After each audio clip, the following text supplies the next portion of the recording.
असं ऊन आहे मित्रांनो, काय सांगा तुम्हाला. आणि आपलं ऊसात चालू आहे पाणी. आता पाणी चालू आहे, पण काय झालंय, उभं राहू बी गुडघे गळती, दुखून येते. त्यासाठी खाली बसा लागत आहे. कधी उठ कधी बैस कधी, कारण ही सरी पाहायला 200-250 फूट लांब आहे. तिकून इकडं पाहायला या लागतं, तिकून तिकडं जा लागतं, मग बेरं द्यायचं.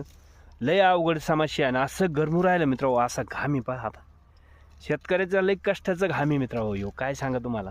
एवढ्या उन्हात अनात असं बस लागत उन्हात. आता वरून ऊन आहे पहा, आणि आता बसलोय, काय करता, विलाज नाही त्याला. कारण आता सरी तिकून भरती येऊ राहिलेली आहे, त्यासाठी खाली बसलो. बरं उभा रो पाय गळून जातात. परत इथून पुढं तिकडे जायचं, त्याला बेरं द्यायचं.